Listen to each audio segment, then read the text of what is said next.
Bonsoir à tous. Les titres du 20h de la télévision du Burkina. Le néré, le tamarinier, mais aussi le karité qui fait la renommée du Burkina dans le monde sont des espèces en voie de disparition. Triste constat établi en ce jour où est commémorée la lutte contre la désertification et la sécheresse dans le monde entier. Les habitants du village de Damané, dans la région du centre-nord, assistent avec peine à la disparition de ces espèces végétales.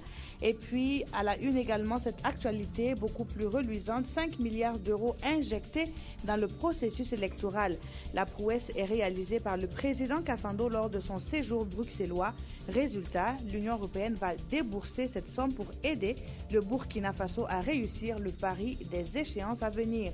Sur justement ces élections, notamment celles présidentielles, le CSC rappelle les dispositions régissant la couverture médiatique des activités des partis, formations ou regroupements politiques des candidats indépendants au cours de la période préélectorale. Pour ce faire, le Conseil s'appuie sur la loi votée le 7 avril dernier par le CNT. Pour en parler, un invité dans ce journal. Bienvenue donc aux 20h de la télévision du Burkina. Le président du Faso fait le bilan à la fin de son séjour bruxellois. Pour Michel Kafando, la visite lui a permis de parler de la transition, de la coopération entre le Burkina et la Belgique et d'expliquer le code électoral. 5 milliards d'euros ont pu être obtenus de la part de l'Union européenne pour le financement des élections. Nous avons vu là une occasion d'échanger avec les différents partenaires, d'échanger avec le monde économique, le monde politique, et surtout aussi de faire passer le message du Burkina Faso, le message de la transition, expliquer ce que nous sommes en train de faire au Burkina dans le cadre de la transition. Vous savez qu'à un moment donné, notre pays avait été en quelque sorte délesté de la liste des partenaires auxquels la Belgique accorde une importance en termes de coopération concrète. Alors, nous avons été réadmis sur la liste de ces pays de concentration. Nous avons eu la promesse que l'Union européenne pourrait financer les élections à hauteur de 5 milliards et demi. Et l'Union européenne, du reste, pourrait faire notre geste s'il advenait que vraiment nous soyons dans des difficultés pour boucler le budget des élections. J'ai eu en tout cas à donner les raisons pour lesquelles le code électoral a été voté par le Conseil national de la transition, en quelque sorte sur une imposition de ceux-là qui ont porté l'insurrection. Et je crois que beaucoup ont compris, mais ils se disent simplement que c'est aussi dans notre devoir à nous, comme dans le devoir et dans l'intérêt de la communauté internationale, que même avec le vote de cette loi, nous puissions continuer dans le dialogue, dans la concertation, dans la sensibilisation, avoir le maximum de consensus pour aller aux élections. Le président donc annonce 5 milliards de francs CFA de la part de l'Union européenne et les propos du président Kafando ont été recueillis par Alassane Zéo et Simon Gongo. Le Premier ministre Yacouba Isaac Zida, quant à lui, a pris part aux travaux de la 25e session de l'Union africaine. Il a également rencontré les Burkinabés vivant en Afrique du Sud. La transition, le code électoral et les préparatifs des élections ne sont pas passés sous silence lors de cette rencontre. Le chef du gouvernement s'est également prononcé en faveur d'un passage à la 5e République et à la révision donc de la Constitution actuelle qui devrait, selon lui, respecter la volonté du peuple burkinabé. La synthèse de ces échanges avec Jean Zongo et Moumouni Soubeiga. Le Premier ministre à la rencontre de la diaspora burkinabé vivant au pays de Nelson Mandela, histoire de donner les nouvelles du pays et de recueillir leurs préoccupations. Et face à ses compatriotes, Yacouba Isaac Zida a d'abord tenu à faire le point de la transition avant de leur passer la parole. Pour ce qui concerne la transition, nous on a une date qui est le 11 octobre qui est déjà arrivée. Le budget qui était de 54 milliards. Il y a eu des efforts qui ont été faits par le budget national, par aussi nos partenaires techniques et financiers, en bilatéral ou en multilatéral, et des contributions diverses. Mais jusqu'à présent, on a un cap de 13 milliards que nous pensons quand même qu'on va combler. De loin, ils disent suivre de près l'évolution de la situation nationale. Une raison de plus pour eux de s'inquiéter de l'issue de certaines questions majeures comme la recrudescence des revendications, l'avenir de l'article 37 ou encore du nouveau code électoral et de la proposition de révision de la Constitution qui font l'objet de polémiques. Là-dessus, le chef du gouvernement ne cache pas sa position. Il y a des voix qui s'élèvent pour dire que la constitution actuelle, là, non seulement on doit déjà verrouiller l'article 37, donc comme il y a eu l'insurrection populaire, tout le monde pense qu'il est bon qu'on ait une nouvelle constitution pour passer à une 5e république. Je suis d'avis avec ceux qui pensent que ce serait bien d'avoir une nouvelle constitution. On va juste ajouter 2 bulletins et puis une urne supplémentaire. Pour tripler, ça sera triplé maintenant. On peut faire présidentielle, législative, référendum, le même jour. Une rencontre jugée bénéfique pour ces Burkinabés qui ne souhaitent que la paix au Faso. Nous sommes vraiment très contents de son intervention, puisque ça nous a permis de savoir qu'au pays ça va. Il y a certains trucs que nous, on prenait sur les médias, qu'on croit que c'était vrai ou on ne croit pas que c'est un truc aussi que c'est pas, mais avec les visites des premiers ministres, en tout cas, on a tout compris. On estime à 200 le nombre de Burkinabés vivant en Afrique du Sud. Ils sont essentiellement des commerçants, des fonctionnaires internationaux et des consultants. Ils ont rassuré le Premier ministre qu'ils n'ont pas été touchés par les actes xénophobes posés en avril dernier contre des ressortissants africains. Avant de les quitter, Yacouba Isaac Zida les a invités à rester exemplaires dans leur comportement et surtout à investir au pays. La Suisse et le PNUD délient le cordon de la bourse avec un fonds de plus de 330 millions de francs CFA. La somme va servir à financer le projet d'appui aux élections au Burkina et pour la tenue d'élections libres, transparentes et crédibles. La cérémonie de signature de cet accord est intervenue ce matin même au siège du PNUD et le reportage est de Aboubakar Sagnon. 336 millions de francs CFA de plus dans le panier commun du PNUD, le programme des Nations Unies pour le développement. Ces fonds représentent la contribution de la Suisse au projet d'appui aux élections au Burkina Faso. Après 40 ans de coopération avec le Burkina, la Suisse dit avoir de bonnes raisons de soutenir l'organisation des élections couplées de 2015 et des municipales de 2016. La transition est importante. Je dirais d'une certaine manière, il faut absolument qu'elle réussisse et qu'elle culmine avec des élections présidentielles, législatives et municipales qui soient indiscutables. Ces ressources financières seront utilisées dans 4 domaines bien précis. Il y a un volet qui consiste à appuyer la CENI et ses démembrements pour l'organisation des élections. Le deuxième élément de cet appui, c'est de travailler à l'éducation citoyenne, à la mobilisation des électeurs. Le troisième point, concerne tout ce qui concerne la gestion et la prévention des conflits qui peuvent exister lors des élections et l'éducation à la paix. Pour mener à bien toutes ces activités, le PNUD a besoin d'une enveloppe financière de 10 millions de dollars. Pour l'instant, les contributions des partenaires se chiffrent à 5 millions de dollars. À partir de ce dimanche 21 juin à 0h précise, la couverture médiatique de toute campagne électorale déguisée est interdite et ce jusqu'au 18 septembre prochain à 24 heures. Cette date qui va coïncider avec l'ouverture officielle de la campagne électorale et bouclera donc la période préélectorale pendant laquelle la loi interdit toute couverture médiatique des activités des partis, formations ou regroupements politiques et des candidats indépendants. Et c'est le Conseil supérieur de la communication qui le rappelle dans un communiqué parvenu cet après-midi même à notre rédaction. Pour en parler, je vous le disais tantôt, nous recevons M. Daniel Bonzi. Bonsoir.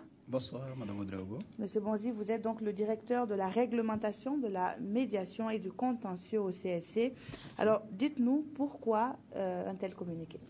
Alors, il faut dire que la loi électorale, effectivement, du 7 avril 2015, adoptée par le Conseil national de la transition, a prévu en son article 68 bis que, avant l'ouverture de la campagne officielle, n'est-ce pas, toute campagne électorale déguisée, la couverture médiatique de toute campagne électorale déguisée est interdite.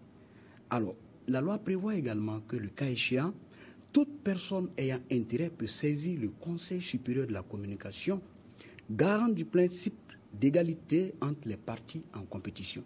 Il faut dire que c'est fort de ces prescriptions, n'est-ce pas, que le collège des conseillers du Conseil supérieur de la communication a décidé de rappeler à l'ensemble des acteurs, je veux parler des médias et des partis politiques, n'est-ce pas, de effectivement se mettre au diapason de cette disposition.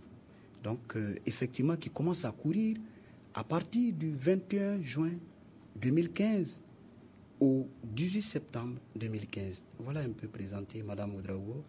Alors, dites-nous, M. Bonzi, qu'est-ce que cela implique? Est-ce que les partis politiques ne doivent plus demander des couvertures médiatiques ou bien les organes de presse, même s'ils les reçoivent, ne doivent plus y aller? Alors, il faut dire que le Collège des conseillers a pensé à tous ces aspects et prévoit dans les jours à venir, n'est-ce pas, de prendre une décision réglementaire pour mieux encadrer cette période de 90 jours.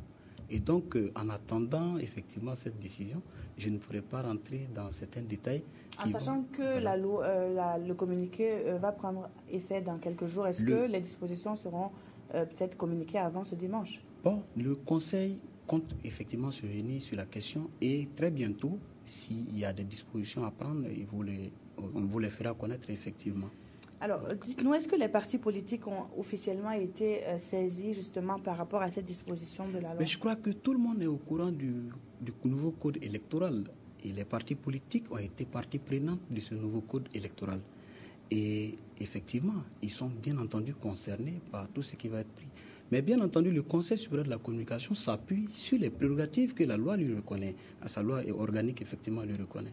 Et c'est sur cette disposition, effectivement, que le Conseil supérieur de la communication va très bientôt prendre un texte réglementaire qui va mieux encadrer la période susyndiquée. Et quels sont les médias qui sont concernés, justement? Alors, la loi dit que ce soit les médias publics, que ce soit les médias privés, tout le monde est concerné par la mesure. La loi ne précise pas qu'il s'agit d'un seul média. Donc, je dirais que l'ensemble des médias du territoire burkinabé sont concernés par cette mesure. Merci beaucoup, M. Bonzi. Merci bien, madame. Pour l'instant, donc, les échos de la vie des partis politiques continuent de meubler nos journaux et nous commençons par l'UPC qui a animé un meeting à Toussiana. Le président de l'Union pour le progrès et le changement en tournée dans cette partie du Burkina a permis de galvaniser les militants de base, Ali Traoré. Béni, première étape de la tournée du jour pour le président de l'Union pour le progrès et le changement. Après quelques minutes d'échange, Zéphirin Diabré a pu s'imprégner des réalités de ces populations. Le cap est ensuite mis sur Toussiana, à 50 km de Bobo-Glasso, pour le meeting. Là, les mêmes difficultés ont été évoquées par les militants et sympathisants de la zone. Nos préoccupations, c'est généralement les questions d'éducation, de santé et de la pauvreté, surtout pour la femme rurale. Et nous avons donc souhaité qu'ils puissent accompagner les femmes, les jeunes pour l'entrepreneuriat et toutes choses qui vont permettre à tous les Burkina Faso de pouvoir s'en sortir. Venu les remercier pour leur militantisme depuis la création du parti en 2010, le président a promis d'œuvrer pour le développement de la localité. Et dans son programme, l'accent est particulièrement mis sur la femme. Le maître mot qu'il faut retenir pour ce grand rassemblement, c'est surtout un message de paix, un message de rassemblement, un message de concorde que le président Zéphirin Diabré a voulu lancer à l'endroit de la population de Toussiana. Sinon, le président Zéphirin Diabré est bien au courant déjà de l'essentiel des préoccupations du peuple burkinabé et donc des populations de Toussiana. À ce meeting aux allures électorales, les militants ont réaffirmé leur engagement à soutenir le président du parti pour la victoire en octobre prochain. La nouvelle alliance puis ses visites dans les différents quartiers généraux des partis politiques. La NAFA était ce matin au siège du parti Le Faso Autrement. Les élections à venir étaient au menu des échanges entre les responsables de ces formations politiques. Draman Guéné nous en livre le contenu. La nouvelle alliance du Faso NAFA dans les locaux de Le Faso Autrement. La délégation conduite par Rasmani Ouedraogo est en visite d'échange chez Ablassé Ouedraogo. Une visite qui, selon lui, vise à jeter les bases d'un dialogue politique axé sur 3 points essentiels. Nous avons échangé essentiellement sur 3 points qui concernent les élections à venir, concernent la sécurisation du processus électoral, mais également la question d'actualité comme le passage à la 5e République. Et j'ai pu vous dire que les échanges ont été très riches et très conviviaux et francs, et que nous sommes parvenus, contrairement à ce qu'on peut penser, et à une convergence de vues. Des éventuelles alliances en cas de second tour à la présidentielle, il en a été question lors de ces échanges. Aucun parti politique dans notre pays aujourd'hui ne pourra à lui seul conquérir le palais de Kosiam. Il vaut mieux donc commencer déjà à travailler ensemble pour voir quel type de plateforme construire pour réussir la conquête donc du pouvoir. La NAFA est à sa 2e étape de visite d'échange auprès de ses pairs. Elle compte la poursuivre avec d'autres formations politiques, selon son président.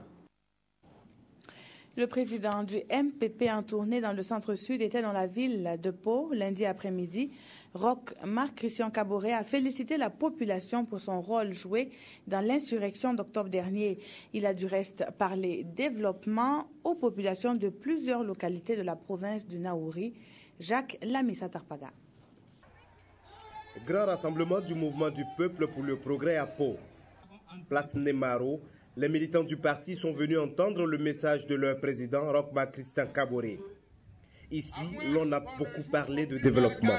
Le Naouri, disons, depuis 1983, politiquement, a été une base donc, qui a permis à la révolution du 4 août d'être mise en œuvre au niveau de notre pays. Et encore une fois, je veux dire que ce qui a été un peu la charge émotive des populations du Naouri, c'est qu'ils n'ont pas constaté un retour de manivelle vis-à-vis de cette province, malgré leur contribution, leur participation politique à ce changement dans notre pays. Mais avant d'en arriver à cette rencontre, le président du MPP a sillonné la campagne à l'écoute des populations. C'est le cas ici à Tiakane où la délégation marque un arrêt. Après quelques échanges et salue au passage à Saro un peu plus loin, Marc-Christian Kaboré distille son message à Diaro.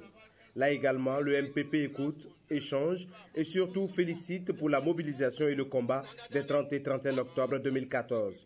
Toutes les préoccupations des populations sont consignées et l'étape importante à franchir pour les résoudre est de voter le MPP selon son président. Vous le savez, Gawa est le lieu de convergence de milliers de jeunes burkinabés à la faveur des Assises nationales de la jeunesse. Pour ce faire, la direction du protocole d'État convie les personnalités invitées à se rendre sur le site de l'École nationale des enseignants du primaire de Gawa. C'est pour demain, jeudi 18 juin, et l'heure limite d'arrivée est fixée à 7h30. Et puis, à l'occasion de la rencontre d'échange entre le président du Faso et les jeunes du Burkina Faso, le vendredi 19 juin, les personnalités invitées sont invitées donc à se rendre toujours à l'ENEP de Gawa, au plus tard à 8h30. Je vous l'annonçais en titre, ce jour est commémoré par la communauté internationale, journée de lutte contre la désertification. L'occasion de rappeler l'ampleur du phénomène qui touche donc particulièrement le Burkina Faso. Une équipe de reportage s'est rendue à Damané, localité située dans la région du centre-nord, où des espèces comme le néré, le karité ou le tamarin sont en voie de disparition. Suivez plutôt ce constat. Il est de Moussa Ouedraogo et Jean-Emmanuel Ouedraogo.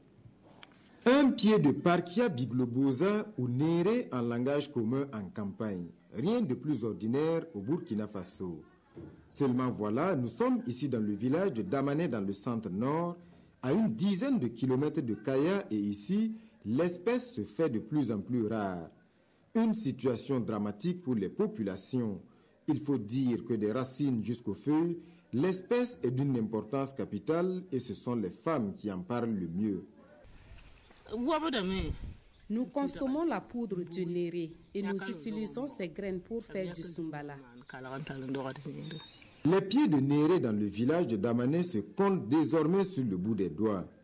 Et les quelques rares encore debout sont en souffrance et portent le poids de leurs longues années d'existence. Rien à voir avec la situation il y a seulement une dizaine d'années. Il y a quelques années de cela, les Néré portaient beaucoup de fruits à pareille époque. On comptait plus d'une centaine de pieds dans les environs. Mais ils sont tous morts sans qu'on ne sache pourquoi.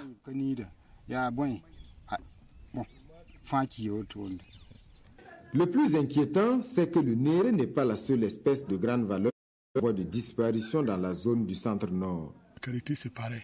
Et quand nous regardons seulement tout autour, notamment au niveau des fourrés, là, nous devons trouver quand même des jeunes pieds de qualité qui tentent de pousser. Mais quand vous observez, il n'y a rien. Le tamarinier, c'est pareil aussi. Parce que comme vous le voyez, depuis qu'on est sorti, on a vu un seul pied de tamarinier. La nature se porte mal dans le centre-nord, sans doute un signe de l'avancée du désert. La vieille Alizeta a la nostalgie de son époque. Son arrière-petit-fils risque de ne pas connaître certaines espèces locales. À moins d'une prise de conscience collective, une solide volonté politique et un changement de comportement de la part des paysans. Il faut que les quelques pieds qui restent là, qu'ils essaient d'entretenir ça. Et également les pieds qui poussent naturellement, qui pratiquent la RNA là, c'est-à-dire les petits pieds qui poussent naturellement, qui les entretiennent au lieu d'attendre chaque fois le reboisement. Sans cette volonté collective d'inverser les tendances, on peut le dire, les jours du néré, du karité ou encore du tamarinier sont comptés dans le centre-nord. Et dans le même temps, 2 projets sont lancés dans la commune rurale de Boussouma avec pour objectif d'accroître la résilience des populations rurales à l'insécurité alimentaire. Cela passe par un soutien certain des petits exploitants agricoles et le projet est commun à toute l'Afrique subsaharienne. La Banque islamique de développement est le bras financier de ce programme qui va profiter à 10 régions du Burkina. Drissa Serré. C'est dans un contexte de pauvreté marqué et de vulnérabilité des populations rurales au changement climatique que sont lancés ces 2 projets. Le projet de renforcement de la résilience à l'insécurité alimentaire sous la tutelle du ministère de l'Agriculture et le projet d'amélioration de la productivité agricole des petits exploitants pour l'Afrique subsaharienne sous la tutelle du ministère de la Richesse scientifique et de l'Innovation. D'un montant d'environ 33 milliards de francs CFA, ces projets prévus pour s'exécuter sur 5 ans concerneront 10 régions. Si vous prenez le PRIA, c'est un projet de résilience à l'insécurité alimentaire. On renforce la résilience des populations à cette insécurité alimentaire. Mais quand vous parlez de résilience à la sécurité alimentaire, vous avez à la fois l'amélioration des capacités de production, l'amélioration des productivités. Et l'aspect productivité est pris en charge également par le SAPEP. Ces 2 projets bénéficient de l'accompagnement technique et financier de la Banque islamique de développement avec comme objectif l'émergence d'une agriculture de seconde génération qui accorde une place particulière aux petits exploitants. On veut que les bénéficiaires sachent que ce projet est pour eux et qu'ils se l'accaparent, qu'ils se l'approprient et que les unités de gestion du projet sachent qu'ils travaillent pour les bénéficiaires et que les bénéficiaires sachent que le projet-là est pour eux aussi. Source d'espoir, l'ensemble des acteurs attendent des 10 projets une contribution significative à la sécurité alimentaire et à la réduction de la pauvreté dans les régions bénéficiaires. Hier après-midi, un incendie s'est déclaré dans les locaux de la radio Djamwaga. Le centre névralgique de la station a été détruit sous les yeux des responsables impuissants face aux flammes. Bilan, le studio de diffusion a été entièrement brûlé, ce qui met la 92.4 FM dans l'incapacité de diffuser ses programmes. Pour l'heure, une enquête est ouverte pour situer la cause du drame. Ismaël Diloma Sirima. Le feu a entièrement cramé le studio de diffusion de la radio Ouaga Jam FM. Tout le matériel de diffusion a été brûlé, que ce soit la table de mixage, les ordinateurs, les micros et les différents disques, tous sont hors d'état de marche. Avant que les enquêtes ne déterminent véritablement les raisons de la cause de cet incendie, mais nous pouvons déjà éliminer la thèse criminelle. C'est hier vers 14 h que l'incendie a été déclaré. Les employés ont pu éteindre le feu, mais le constat reste amer pour le directeur. Tous les disques durs ont cramé, les disques durs externes, où on avait sauvegardé près de 7 années d'émissions de musique, tout est parti en fumée. Tous les ordinateurs qui étaient dedans sont partis. Il y avait 6 portables de dernière génération. Le directeur de la radio Ouaga Jam a profité de lancer un appel d'aide à ses auditeurs, de même qu'aux bonnes volontés, afin que la 92.4 puisse émettre à nouveau. Et puis, c'est demain, 18 juin, que les musulmans du Burkina Faso entament le mois de Ramadan, un mois au cours duquel jeûne et prières sont de mise pour la rémission des péchés. Quelles sont les mesures prises par le gouvernement pour maîtriser les prix des denrées prisées en ce temps de carême? Élément de réponse avec Sibidi Issa Lankwande. Au cours de ce mois de pénitence, les fidèles observeront un jeûne quotidien du lever au coucher du soleil. Et si le ramadan rime avec jeûne et prière, il rime aussi avec des dépenses liées à l'alimentation et les produits les plus prisés sont le sucre, le lait, l'huile et les céréales. La forte demande de ces produits entraîne le plus souvent une inflation qui pèse sur la bourse du consommateur. Au ministère du Commerce, les dispositions sont prises pour permettre aux populations de passer le ramadan dans de bonnes conditions. Il s'agit d'éviter qu'il y ait des spéculations moins sur les prix de ces produits-là. Voilà. Donc, déjà vous rassurer que les dispositions sont prises pour que les produits soient disponibles et que les prix soient le plus raisonnables possible. Et cette année, on n'a pas dérogé à la règle. Donc, des mesures particulières également ont été prises dans ce sens pour contrôler, pour ce qui nous concerne, l'importation et pour assurer la disponibilité de ces produits de grande consommation. La fixation des prix obéit à des normes selon que le produit soit de fabrication locale ou importé, avec des marges bien encadrées pour éviter les augmentations de prix. Pour le sucre, par exemple, qui est le produit le plus sollicité au cours de ce mois, il y a des prix conseillés. Le sucre est vendu au détail à 600 francs le kilogramme pour le sucre granulé. Et pour le sucre en morceaux, il est vendu à 750 francs. Là, je parle du sucre SM Sosuco. Et pour le sucre importé, il est relevé sur le marché, trouve que ce sucre-là, le prix tourne autour de 517 francs. Le respect de ces prix devrait permettre aux consommateurs d'observer le ramadan dans de meilleures conditions. Et le ministère du Commerce n'exclut pas des opérations de vérification et de contrôle des prix sur le marché. Les consommateurs qui se sentiront abusés pourront alerter les services de contrôle du ministère du Commerce à travers ces numéros verts mis à leur disposition. Ce sont le 80 0011 84 pour Ouagadougou et le 80 0011 86 pour Bobo Dioulasso. Parlons coopération à présent entre le Burkina Faso et la Suisse. Elle est jugée au beau fixe malgré les 40 années que dure cette coopération. Et pour marquer l'anniversaire, l'une des activités a été cette remise de matériel de protection contre les armes chimiques. C'était à la Brigade nationale des sapeurs-pompiers. Et à la suite de ce geste, une formation sur l'utilisation des équipements va suivre, nous dit Estelle Judith Assogba. 4900 tenues composées de vestes munies de capuchons et de pantalons à bretelles et accessoires, c'est la dotation en matériel de protection de l'intervention contre un événement chimique que la Confédération suisse offre gracieusement à la Brigade nationale des sapeurs-pompiers. Ces équipements de protection ont coûté près de 142 millions de francs CFA aux donateurs. En plus de cette dotation, il se charge de former les bénéficiaires à l'utilisation de ce matériel. Il faut savoir comment mettre un masque, comment boire avec le masque. Ça, c'est très important. On fait un degré de préparation 2, c'est-à-dire on met toutes les choses qui durent longtemps. Les surbottes, les pantalons, la veste. Et après, sur le site, à quelques centaines de mètres, peut-être avant d'intervenir, on mettra la tenue complète et à ce moment-là, la personne est complètement protégée. Ce transfert de technologie qui se poursuit par celui des compétences va contribuer à renforcer les capacités opérationnelles des agents de la Brigade nationale des sapeurs-pompiers. Vous savez, en cas d'Ebola, en cas d'accident chimique, et lorsqu'il y a les catastrophes, vous savez, nous sommes obligés, nos éléments. Cette tenue-là permet une protection complète des intervenants, des éléments qui vont intervenir et qui eux-mêmes ne sont pas contaminés. De la coopération suisse s'inscrit dans le cadre du projet de renforcement des capacités des États membres de la Convention sur les armes chimiques. Cette activité débute en ce jour où le Burkina Faso et la Suisse célèbrent leurs 40 ans de coopération. Et justement, Estella Sogba, la coopération entre la Suisse et le Burkina remonte à 1975, après qu'une sécheresse avait frappé le Burkina Faso. 40 ans après, les liens se renforcent davantage au regard des activités menées en faveur du développement et du renforcement de la démocratie.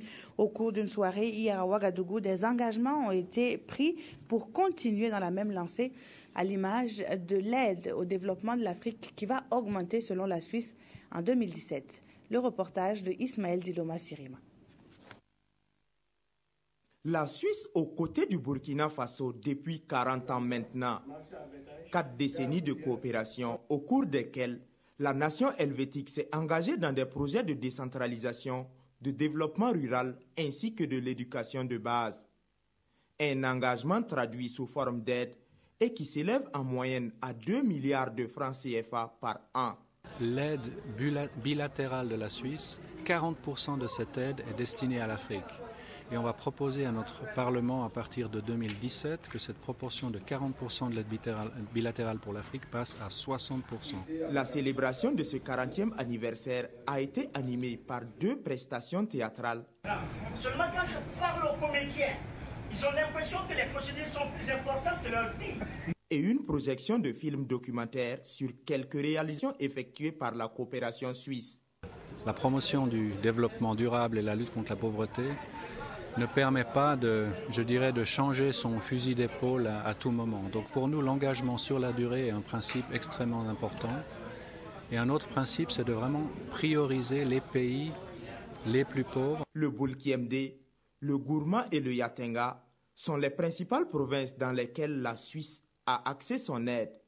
Et selon le directeur de la coopération suisse, cette aide pourrait s'étendre à d'autres provinces. L'international burkinabé Djakari Diakone fait dans le social. Après le match remporté contre les îles Comores samedi dernier, il a organisé au stade municipal un match de gala pour interpeller les décideurs politiques sur la maladie à virus Ebola.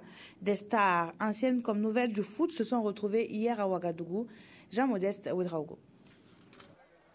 L'international burkinabé Djakari Diakone et l'association Yiki se lèvent contre la maladie à virus Ebola. Cette épidémie qui a fait plus de ravages en Afrique de l'Ouest doit être boutée hors du continent avec la plus grande énergie. C'est pourquoi Djakari Diakone et ses amis se sont mobilisés pour dire non à la flambée de cette maladie. Ça fait plaisir, c'est ma première fois ici. Et voilà, ça fait plaisir. J'espère que voilà, c'est pas la dernière fois que je viens ici parce que le Burkina était un pays familier et c'est la même famille. Et c'est une très bonne initiative, donc il faut l'encourager. Ce match de gala qui a opposé la sélection africaine composée des Ivoiriens Téné Siaka, Max Alain Gradel, Diarasouba Vieira et Eric Tebi, des Burkinabés Moumouni Dagano, Bertrand Traoré, Préjus Nakoulma et Jonathan Zongo, et celle des anciens étalons, vise à montrer que le football peut servir des causes nobles. Ce soir, c'était la fête, voilà, essayer de lutter contre cette maladie Ebola. Et je crois que c'est très important. Et puis voilà, on profite aussi pour remercier le public qui est sorti nombreux nous soutenir. Je crois que c'est très très important. Voir tous ces publics répondre positif à cet appel. Je pense qu'au Burkina, on est gentil. Et j'ai dit merci à tous ceux qui nous ont soutenus matériellement, financièrement et qui sont présents. Tous ceux qui n'ont pas été présents physiquement aussi, je leur dis merci et je suis vraiment comblé les mots me manquent. Les retombées de ce match de gala seront reversées à des structures de santé afin de maintenir les efforts de sensibilisation contre la maladie à virus Ebola. Merci d'avoir suivi ce journal. Je vous retrouve tout à l'heure à 22h15 pour l'édition synthèse de l'actualité. Bonsoir.